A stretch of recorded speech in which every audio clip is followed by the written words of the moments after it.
Centre for Inquiry, Canada's premier venue for secular humanists, atheists, skeptics, and free thinkers. At Concordia University. First, let me explain that I'm in a very unusual department there, which is called SIP, which is basically sort of student organized program. So you'll notice this says music and theater. At most institutions, I wouldn't be able to study both of those things unless I did a double major. But the SIP program allows me to basically design my course load and chart a course through the waters of academia until my degree, which I hopefully will be getting next year. At any rate, it's a wonderful program, and it's enabled me to do the kind of diverse research that I have needed for this project. It's a performance, music theater performance piece about Darwin, things Darwinian, and many other things. And so tonight I'm going to be outlining some of the research involved in creating this piece.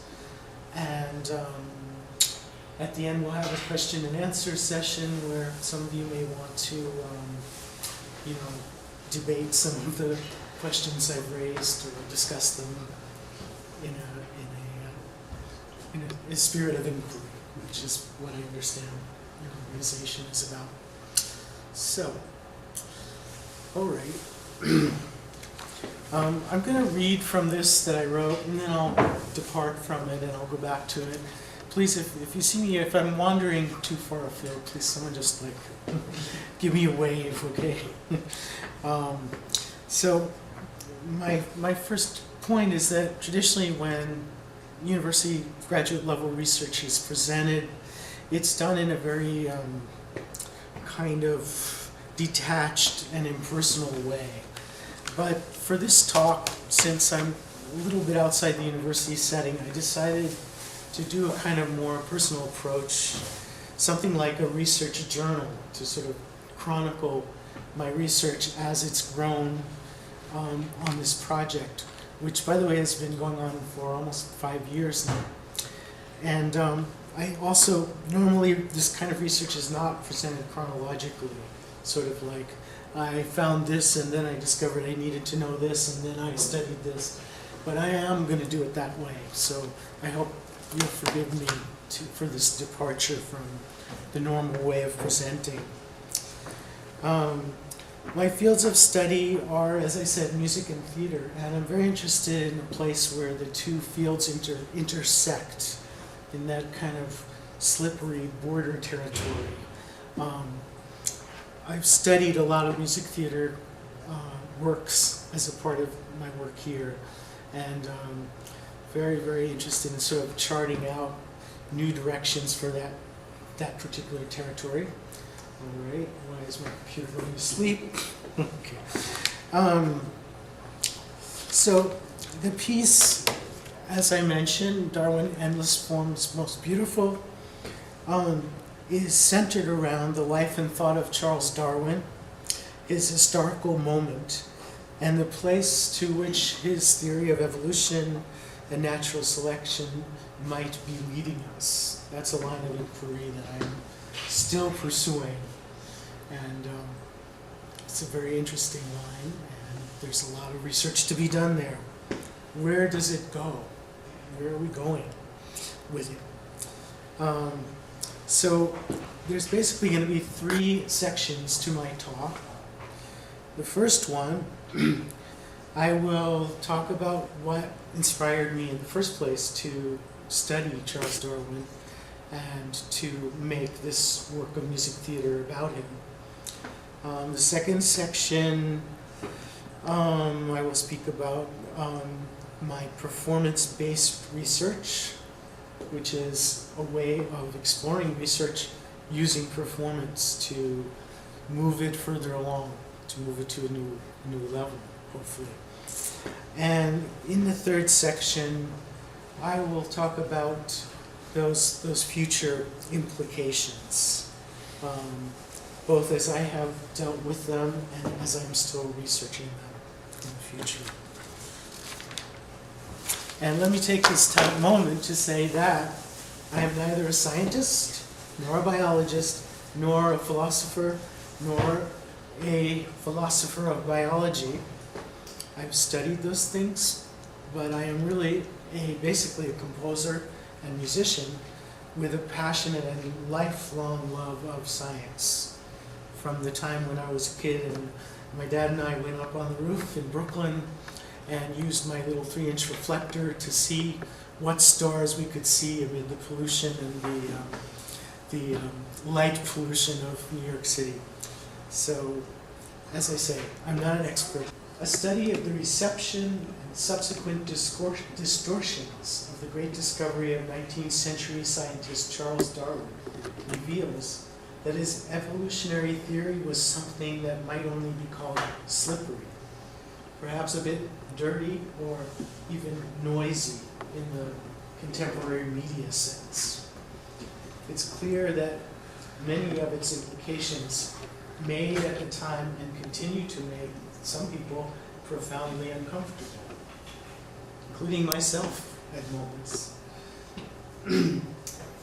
The debates which ensued after the publication of The Origin of Species continue to this day.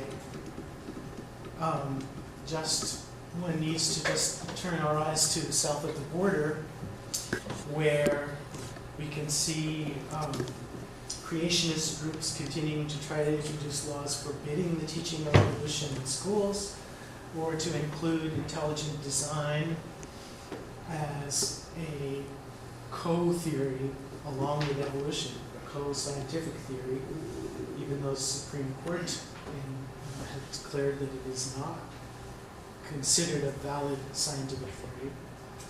So they continue those battles in my strange country. And probably the most extreme example is the $27 million Museum of Creation, which has been built, I think, 2 or 3 years ago in Parkersburg, Kentucky, where, if we're one of the lucky people touring the museum, can see the robotic cave child playing with the robotic dinosaur. And even though, according to carbon radioactive dating, not carbon radioactive dating remains, there's a 60 million year gap between Dino and Cave Boy. But that's how they do it, and people pay a lot of money to see that museum, and that's that. Not much else to say about it. So, as I've been thinking about why I chose Darwin or Darwin chose me, it was perhaps this slipperiness, this uncomfortability of his theory that might have led me to pursue this research. And it's particularly interesting, my study of the reception of it at the time, and the many debates that raged. In fact, in the show we have one, the famous debate between Darwin and the Archbishop, and quite remarkable, the battles that raged over it. At any rate, these are among the things that interested me about him, and perhaps influenced me to choose him as a central figure in the 4 live music theater performances that I've created inspired by his life and work. Before I begin to speak about my work, I wanted to point out to you, I don't know how familiar all of you are with evolutionary theory, but there are 2 major misconceptions that a lot of people have about what Darwin meant. And I'd like to elucidate those, and you're welcome to disagree with me, and we can talk about it at the end of the talk.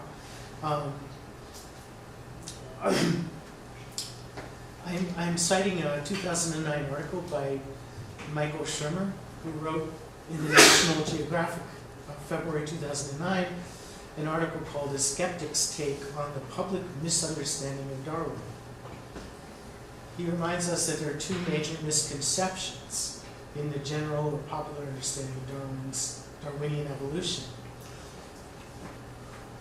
The first one is what he calls prescient directionality.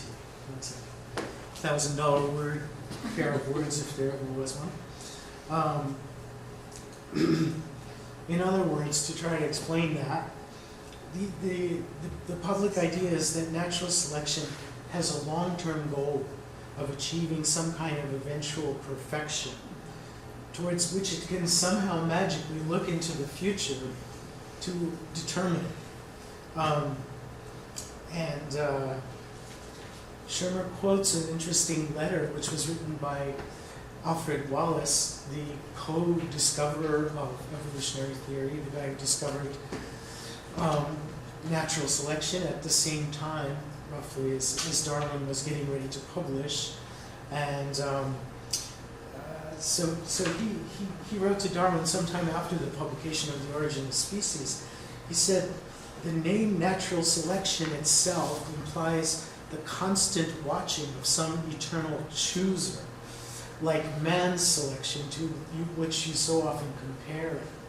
Now here he's referring to The Origin of Species. Darwin used the example of the friendly pigeon breeder who carefully chose and selected which pigeons would breed with which to create a more perfect pigeon.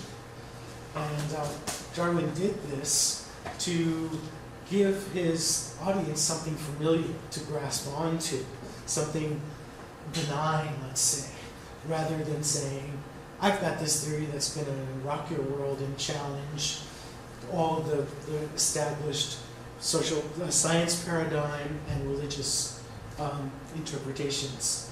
So it was actually a very wise move on Darwin's part. But Wallace is saying this misleads people using this term. And he even suggested rather to use the term survival of the fittest, which in fact I believe Darwin did in later editions of The Origin. But this has given rise to many, many misunderstandings, including the one you see there, eugenics. Anyway, just to clarify that point about this idea of prescient directionality, I cite Richard Dawkins in The Blind Watchmaker, who has a marvelously simple and clear way of explaining complex things. He says, according to him, of course, evolution has no long-term goal. There's no long-distance target, no final perfection to serve as a criterion for selection. Although human vanity cherishes the absurd notion that our species is the final goal of evolution. In real life, the criterion for selection is always short-term, either simple survival or more generally reproductive success. So that's the first.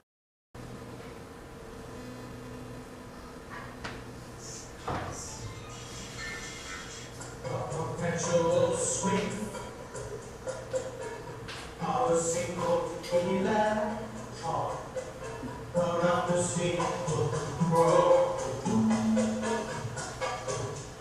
And they go held together by intimate fascination.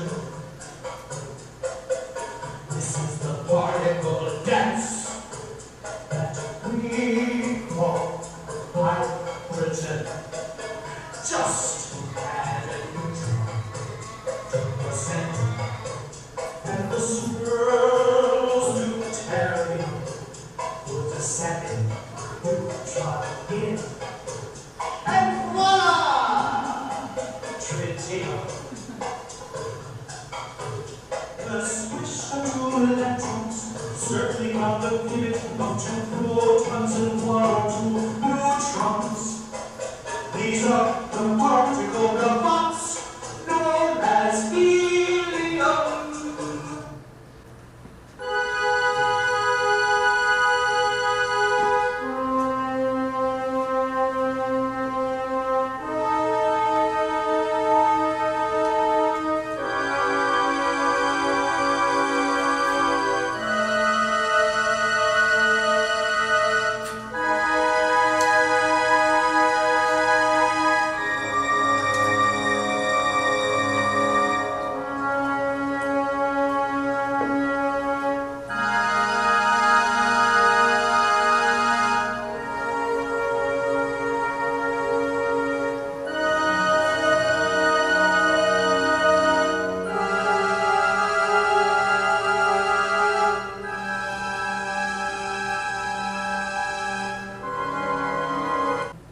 compose basically something singable over these DNA chords, and this is the result.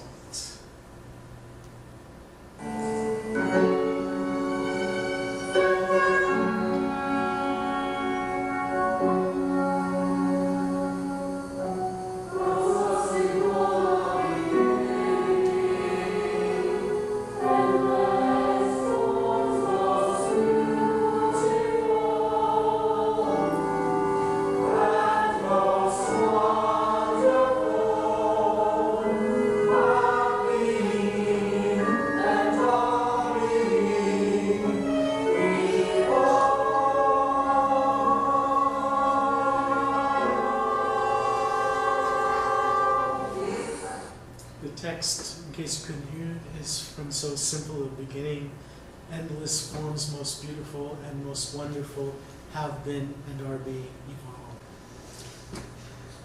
Okay, this is basically, I mean,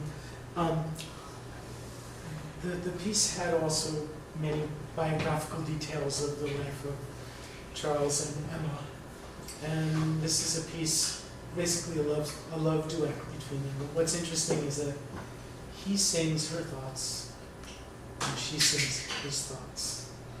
So, and then we'll just look at one more, I believe. The line they were singing at the end is like giving to a blind man eyes, which was written by Darwin, I believe, in one of his letters back from first encountering the tropical forest. And I should mention the text of this and several of the other songs came from this wonderful book by Ruth Fidel, who is Charles Darwin's great-great-great-granddaughter, and has written this wonderful series of poems called Darwin, A Life in Poems. And these were really the inspiration behind this piece. The poems are so beautiful. Some of them are freely made up, some of them are adapted from his writings, but they're wonderful, and they have, because she's in his family and kind of intimate with the places where he lived, they have a kind of intimate connection that kind of transcends history in a way. So I really recommend it. Ruth Fidel, P-A-D-D-O. Anyway, now this is another song that involved mapping, which is called Blood. It's a very dark song. Again, it's based on the way I interpreted the DNA genetic information, and I chose the kind of tonality that came out is kind of very dark and a little bit like Kurt Weill and Brecht, a little in the sort of dark cabaret mode. All animals move on. She is the same. Rest assured. This day, we have finally left these shores. And I thank God I shall not see the slave country again. Once you leave a mother, her role is complete. Once you leave a father, godly, he will never be again. He becomes a man. Change is irrevocable. Bloody set ways, across pointless river, surprising light. Before you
The last few lines are, it's been said that the ocean is just a circulatory system,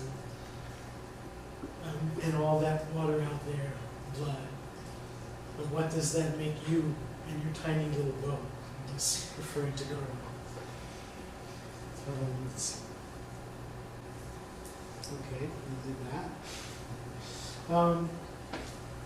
I wanted to speak briefly about some future directions for my research, and this performance was definitely not the final incarnation.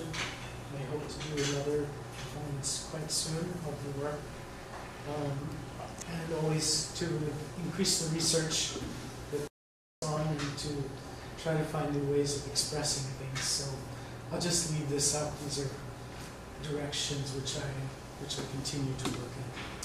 So before I turn it over to discussion, I just wanted to thank CFI member Carol Plathan for inviting me to come here in the first place. And I also wanted to thank Ryan Hurl for setting this all up and for his kind, quick email responses to all my many questions.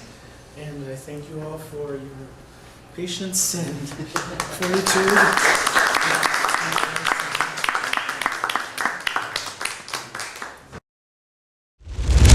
Centre for Inquiry, Canada's premier venue for secular humanists, atheists, skeptics, and free thinkers. This event was hosted by the Centre for Inquiry Canada, an educational charity promoting science, reason, secularism, and free inquiry. CFI Canada coordinates branches and campus groups across the country, runs a public education series, provides secular community services, incorporates cutting-edge multimedia such as blogs, podcasts, and YouTube, and is a regular voice in the press presenting a secular humanist, atheist, and skeptical perspective. Visit us at www.cficanada.ca and contact us at info@cficanada.ca.